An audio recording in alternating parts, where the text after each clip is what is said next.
नमस्कार, मैं हृदय कुमार पर आप सबका स्वागत करता हूं। विशिष्ट ट्रांसफर पोस्टिंग एक साथ होगी क्या? बीपीएससी का क्या होगा? क्या उनका ट्रांसफर नहीं होगा?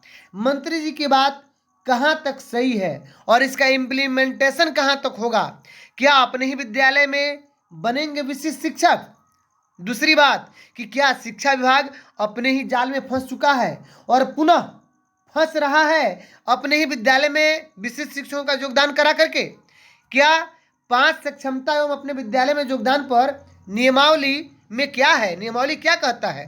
साथ ही क्या ट्रांसफर पॉलिसी एवं विशिष्ट नियमावली में सुधार होगा और सेवा निरंतरता का क्या होगा, आखिर प्रोन्नति का क्या होगा? इन सारी बातों की जानकारी आज की इस वीडियो में प्राप्त करेंगे। तो चलिए, अगर आप मेरे चैनल पर नए हैं तो फिर मेरे चैनल को सब्सक्राइब जरूर कीजिएगा, बेल आइकन जरूर दबाइएगा ताकि नोटिफिकेशन मिल सके जो भी मेरा वीडियो आए। और ये वीडियो सबसे अधिक अगर शेयर कीजिएगा यदि आपको ये वीडियो अच्छा लगे तो। चलिए, होना वही था जो हुआ है। क्योंकि जब हम खाना बनाने के लिए बैठेंगे और जब हमें खीर बनाना होगा और चावल के साथ जब दाल मिलाएंगे तो ये खिचड़ी बनेगा, खीर कभी बन नहीं सकता है। यही हाल हमारे शिक्षा विभाग का है। तो आइए सबसे पहले हम देख लेते हैं कि क्या विशिष्ट ट्रांसफर पोस्टिंग एक साथ, जी हाँ, हो सकता है। ये चाहे विभाग तो विशिष्ट और सभी विशिष्ट का ट्रांसफर पोस्टिंग एक साथ कर सकता है, लेकिन चूंकि शिक्षा विभाग कह रहा है कि हम क्या करेंगे, पांचों सक्षमता लेने के बाद ट्रांसफर पोस्टिंग करेंगे। जहां तक 5 सक्षमता की बात आ रही है तो क्या 5 सक्षमता की बात नियमावली में है? बिल्कुल नहीं है। क्या अभी तक ये कहीं से आदेश निर्गत किया गया है? क्या कैबिनेट से पास किया गया है और नियमावली में इस तरह के संशोधन किए गए हैं 5 सक्षमता के बारे में?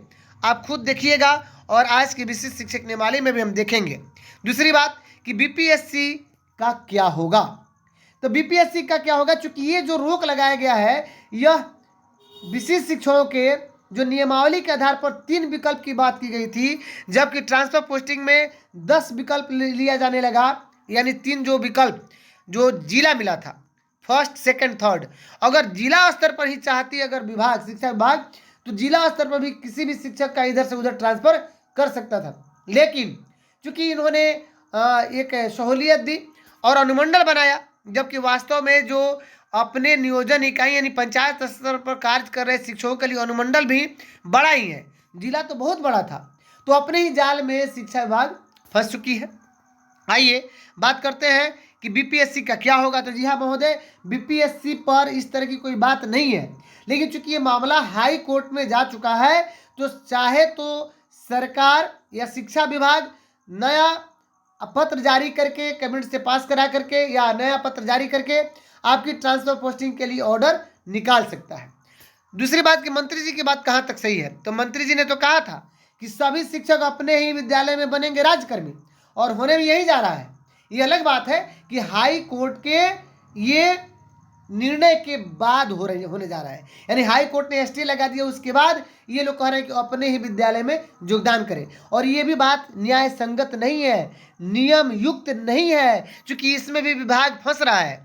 और आगे क्या होगा वो भी मैं बताऊंगा कि अपने ही विद्यालय में जो विशिष्ट बनेंगे, नियमावली क्या कहता है, एक एक बिंदु को हम बात कर लेते हैं, उसके बाद आपके सभी सवालों का जवाब हम देंगे।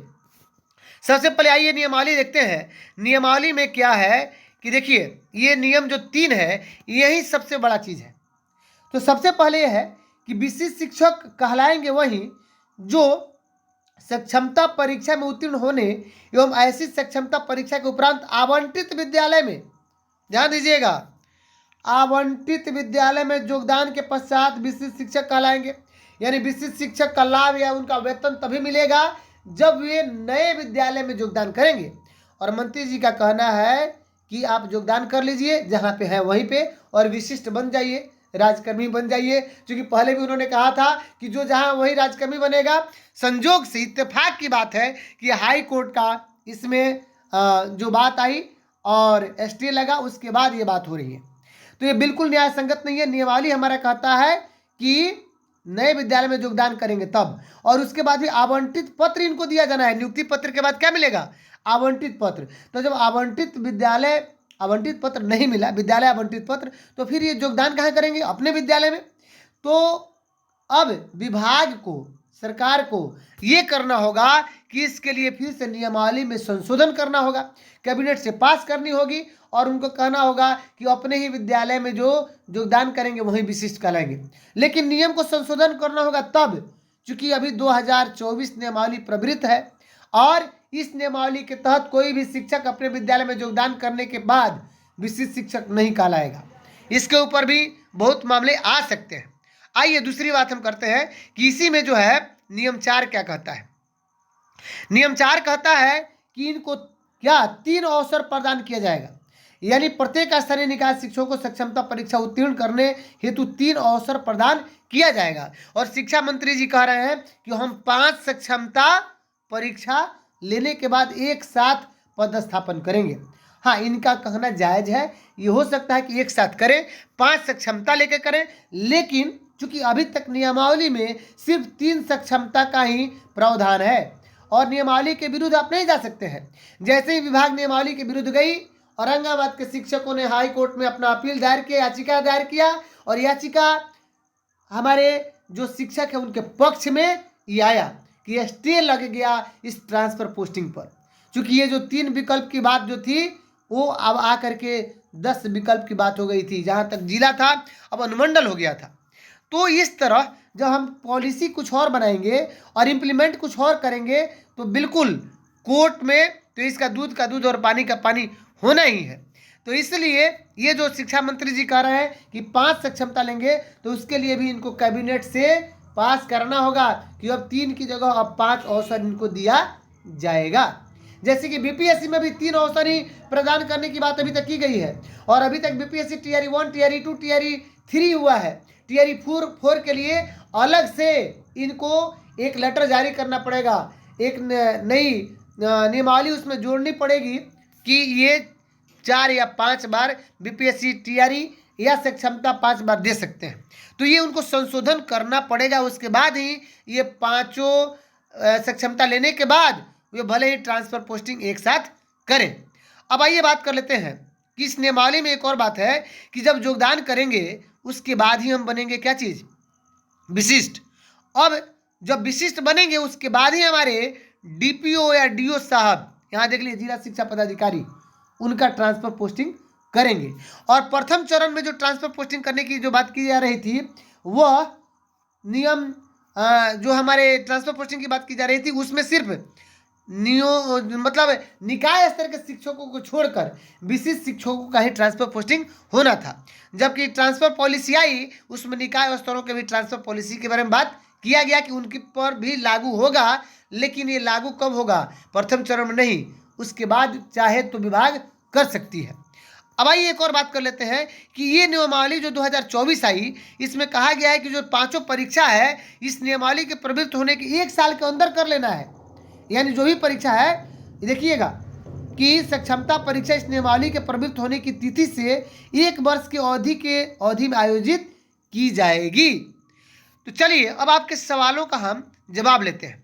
सबसे पहले कि नियमावली में संशोधन करना होगा, चूंकि सक्षमता परीक्षा के नोटिफिकेशन में भी 3 विकल्प की बात की गई थी और नियमावली में भी 3 विकल्प थे, जबकि जब ये सॉफ्टवेयर आया तो अलग हो गया और मार्गदर्शन में कुछ और था। तो इसीलिए यहाँ पे विभाग और सरकार बैकफुट पे है। अब आइए आपके सभी सवालों का हम जवाब लेते हैं। सबसे पहला सवाल कि ट्रांसफर पोस्टिंग एक साथ होगा, जी बिल्कुल हो सकता है। मैं बता चुका हूँ कि संशोधन, लेकिन इसके लिए संशोधन करना पड़ेगा। 5 सक्षमता एग्जाम 3 का ही ले चुके हैं या 3 लेंगे, चौथा और 5वां जो उनको लेना है वो भी सीबीटी मोड में नहीं, वो जो होगा सीबीटी मोड में नहीं होगा, यानी वो मार्कशीट पर होगा। तो उसके लिए भी उनको ये नियमावली में चेंज करनी पड़ेगी। बीपीएससी का क्या होगा जी बता चुका हूं मैं। मंत्री जी की बात कहाँ तक सही है, मंत्री जी बहुत सारी बातें बोलते हैं और एसीएस महोदय जो हमारे नीति निर्धारण करता है वे कुछ और ही करते हैं, है ना, और कुछ और ही होता है। तो ये भविष्य बताएगा कि क्या हो सकता है क्या नहीं हो सकता है, क्योंकि मंत्री जी की बहुत सारी बातें खारिज हो चुकी हैं। अपने विद्यालय में बनेंगे विशिष्ट शिक्षक, यहाँ भी विभाग पचड़ा लगा रहा है, यहाँ भी विभाग खुद फंसता हुआ नजर आ रहा है। जब अपने ही विद्यालय में बनेंगे विशिष्ट शिक्षक तो फिर नियमावली को धत्ता बता रही है। जो नियमावली में कहा गया कि नए विद्यालय में आवंटित विद्यालय में योगदान करेंगे तब बनेंगे विशिष्ट। तो क्या शिक्षा विभाग अपने ही जाल में फंस चुका है? जी बिल्कुल, और फिर फंस रहा है, क्योंकि नियुक्ति पत्र लेने के बाद अपने विद्यालय में जब योगदान करेंगे तो फिर उस नियमावली के अगेंस्ट ये कार्य हो रहा है। 5 सक्षमता एवं अपने विद्यालय में योगदान पर नियमावली क्या कहता है, इसकी बात मैं बता चुका हूं। दूसरी बात कि क्या ट्रांसफर पॉलिसी एवं विशिष्ट नियमावली में सुधार होगा? जी हाँ, बिना ट्रांसफर पॉलिसी में सुधार किए हुए और विशिष्ट नियमावली में सुधार किए हुए अब ये जो गाड़ी है आगे नहीं बढ़ सकती है, ट्रांसफर पोस्टिंग की जो गाड़ी, क्योंकि ट्रांसफर पोस्टिंग के नियमावली में सुधार करना होगा। जहाँ तक सेवा निरंतरता का सवाल है, तो एक तरफ आप बीपीएससी के टीआरई 1 या टीआरई 2 को जो नियोजित शिक्षक बीपीएससी में गए उनको अनुभव का लाभ देते हैं, तो अच्छी बात है। और सेवा निरंतरता के संबंध में आप वहाँ पे विशिष्ट जो नियमावली है शिक्षकों का, उसमें कहीं से एक शब्द भी नहीं लिखा गया है। जबकि सेवा निरंतरता सबसे बड़ी चीज क्यों नहीं लिखा गया है, इसके पीछे विभाग की सबसे बड़ी एक चाल है कि आपको जैसे ही सेवा निरंतरता दिया जाएगा तो आप एसीपी का लाभ लेने के पात्र हो जाएंगे। प्रोन्नति के बहुत जल्दी, मतलब जितनी प्रोन्नति होती है, यानी 12 साल के बाद 3 प्रोन्नति होती है, उन सारे प्रोन्नति के लाभ लेने के आप योग्य बन जाएंगे। इसलिए सेवा निरंतरता की बात तो नहीं कह रही है सरकार या विभाग, क्योंकि सेवा निरंतरता अगर आपको देती है तो इसका वित्तीय बोझ भी पड़ेगा। तो इस वित्तीय बोझ को या नियोजित शिक्षक या जो भी हमारे शिक्षक हैं उनको ये चीज नहीं दिया जाए, इसलिए सेवा निरंतरता को हटाया जा रहा है। हालांकि इस मैटर पर भी हाई कोर्ट में दर्जनों केस हैं जिसमें बहुत सारे मैटर हैं। तो देखिए आगे क्या क्या होता है। जहां जहां हम नियमावली के अगेंस्ट में जाएंगे, नियमावली से हट के काम करेंगे, हमें यही भुगतना पड़ेगा, चाहे वो शिक्षा विभाग हो या सरकार हो, बैकफुट पे आना पड़ेगा। तो चलिए, अगर आप मेरे चैनल पर नए हैं तो फिर मेरे चैनल को सब्सक्राइब जरूर कीजिएगा। अगर ये वीडियो आपको अच्छा लगे तो सबसे अधिक इसे शेयर कीजिएगा। मिलते हैं नेक्स्ट वीडियो में, तब तक के लिए